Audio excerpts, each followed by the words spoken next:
माँ मैं आपसे कुछ कहना चाहती हूँ। बोलो बेटी भावना।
आखिर आज तो मेरी शादी है, आखिर मेरे पापा क्यों नहीं आए माँ?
तुम्हारा नाम क्या है?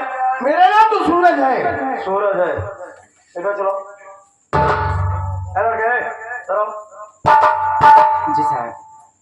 तुम्हारा नाम क्या है? साहब मेरा नाम संतोष है। संतोष। जी साहब। कितने भाई हो? साहब हम 3 भाई हैं।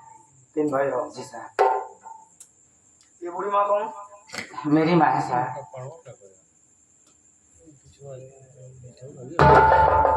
वो मेरी बड़ी भाभी है साहब। पीछे वाली? वो छोटी भाभी साहब। अच्छा, ये लड़की है। जी साहब। तुम बता रहे 3 भाई हो ना? हाँ साहब। अच्छा, तीसरा वाला वो है क्या? अरे नहीं साहब, क्या मेरे घर का नौकर है साहब। नौकर है? हाँ जी साहब। अच्छा अच्छा।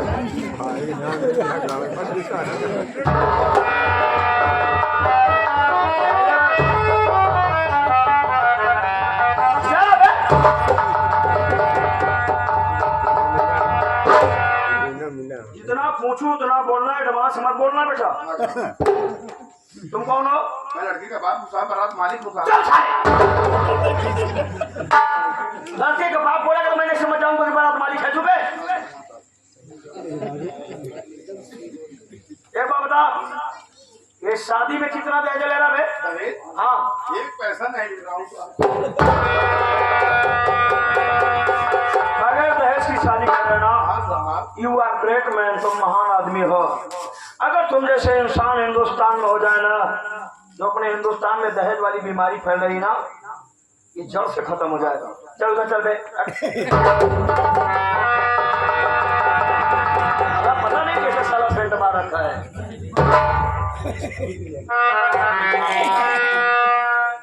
मिस्टर सूरज, कुछ सामान मैं तुम्हारे सामने पेश करता हूँ। उस सामान को देखो। उस सामान से तुम्हारा या तुम्हारे परिवार का कोई रिलेशन है? कैसा सामान सर? एक मिनट।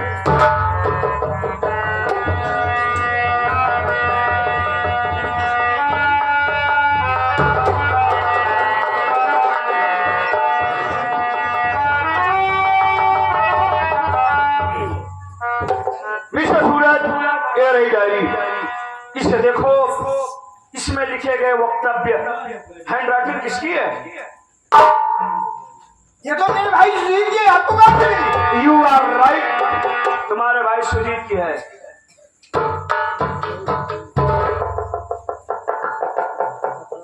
ये टी शर्ट पहचानो मिस्टर सूरज किसकी है? ये भी मेरे भाई सुजीत जी है। इस लोअर को भी देखो।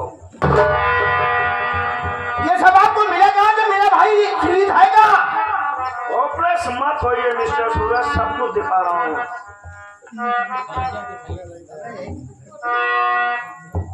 उसे तो देख लिया, अब इसे पहचानो कि इस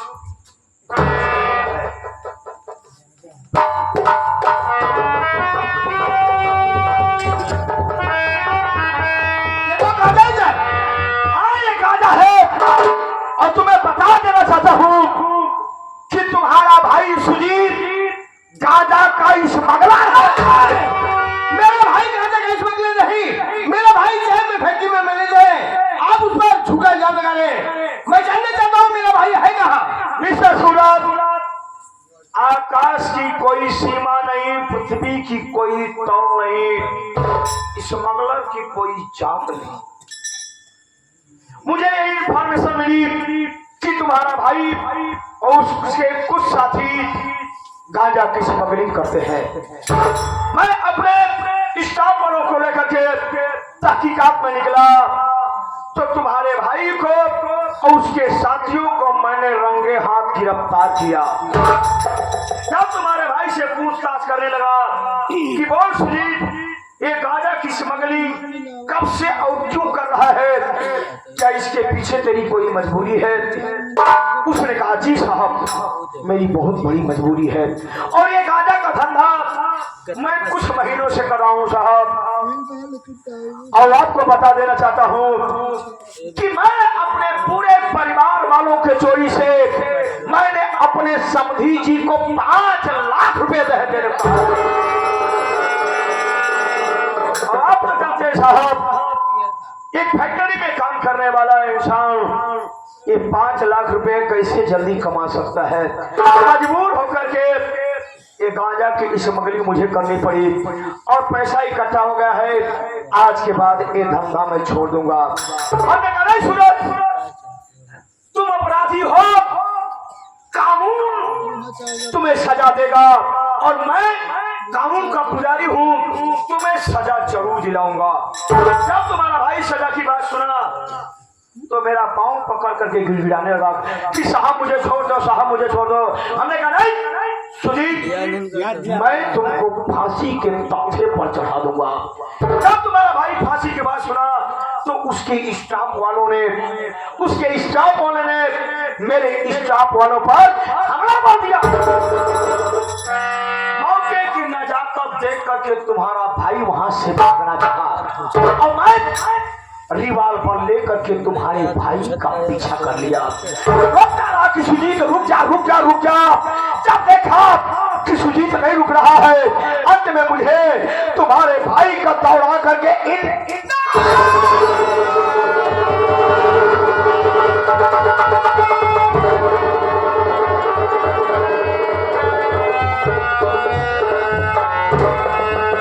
मजबूर होकर के तुम्हारे भाई का हमें इनकाउंटर करना पड़ा। और सुनो, हम लोगों को मालूम होना चाहिए रास्ता खराब था, गाड़ी नहीं आ पाई। वो पीछे जीप खड़ी है, जाकर के सब कोई अंतिम दर्शन उसका कर लो।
मसीहा समझते थे, जिसके नाम की जयकार करते थे, सूरज का भाई गांजा का स्मगलर है, देशद्रोही है, गांजा का धंधा करते हैं।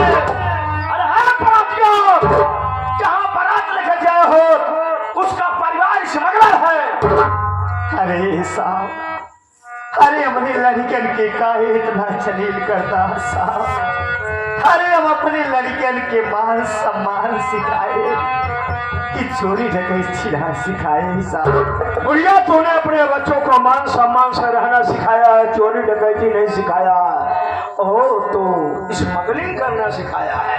नहीं साहब, ऐसे काहे कहा था साहब। बूढ़ी माता जी, तुम्हारा बेटा अपराधी था, उसे सजा मिली। और सुनो, इतना नहीं, की बात छोड़ दो, तुम्हारे बेटे की लाश का पोस्टमार्टम होगा, मुझे समझिए।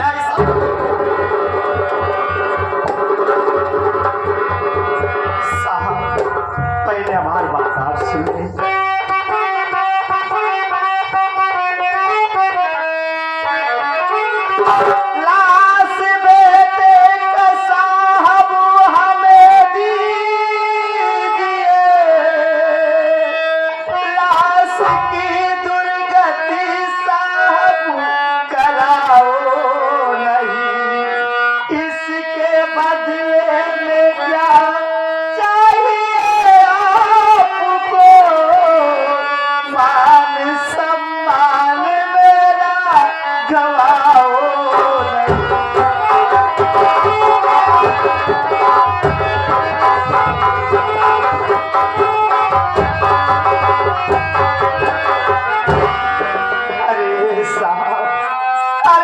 दुआरे बारात आया है साहब। अरे अपने लड़के की लाश लेके चला जावा साहब। अरे अब महतारी है, कैसे बर्दाश्त करो साहब। अपने लड़के की लाश पोस्टमार्टम ले जा साहब। देखिए बूढ़ी माता जी, एक कानूनी प्रक्रिया है, अगर आप इसमें दखल अंदाजी ना करें तो और इसमें आपकी और आपके पूरे परिवार की भलाई है। सुनो, ड्यूटी इज ड्यूटी। हमारे ऊपर भी कर्मचारी है, हमारे ऊपर भी अधिकारी है, हमको जवाब देना पड़ता है माता जी। और सुनो, हमारे बेटे की लाश का पोस्टमार्टम हो करेगा, समझी साहब। अरे सुने, वर्दी वाले बहुत हमदर्दी होते साहब। बूढ़ी माता जी, अगर इस तरह से हम मुजरिमों के साथ हमदर्दी दिखाने लगे ना, तो इस वर्दी की वैल्यूएशन खत्म हो जाएगी और पूरी दुनिया में सब अपराधी नजर आएंगे। इसलिए सुनो, मैंने कह दिया तो कह दिया, तुम्हारे बेटे की लाश का पोस्टमार्टम होगा, समझी।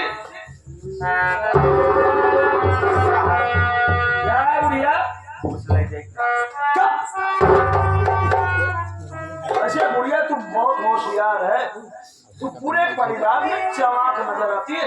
इधर अकेले में थोड़ा बात करना चाहता हूँ। आप बता बुढ़िया क्या कहना चाहती है, हमसे साफ साफ बता। अपने दिल की बात हमसे नहीं बताएगी तो किससे बताएगी?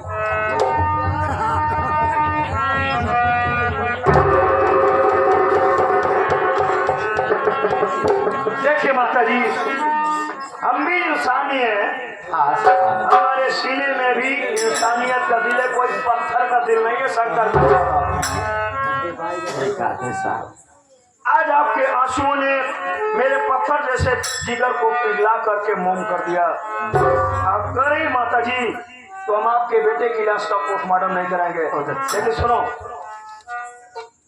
ये बात यहीं तक रहे हमारे और तुम्हारे बीच में, परिवार के बीच में। ठीक है। और आगे बढ़ाने की अगर बात किया तो हमें तो दिक्कत होगी, लेकिन साथ साथ मैं तुम्हारे पूरे परिवार को दिक्कत पैदा करना है। नहीं अब सुनो, साहब, इस परिवार से हमदर्दी होने के नाते जब भी जरूरत पड़े, एनी टाइम 24 घंटे हमारे ऑफिस को, हमारे घर के दरवाजे इस परिवार के लिए खुले रहेंगे। ये ना माता जी, हमारा काट लीजिए।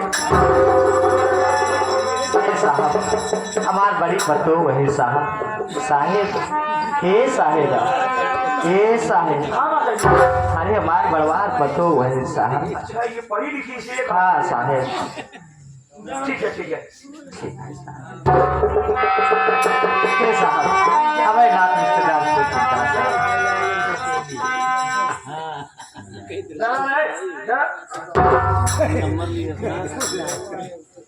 क्यों बेटा? अब तक कह था साले कि मैं दहेज का विरोधी हूँ, दहेज नहीं लेता हूँ, अन्ना लिया हूँ। साले 5 लाख रुपया निकल गया, वो कह कि नहीं लिया हुआ। खुशी से दे रहा है, खुशी से कोई दहेज देता नहीं।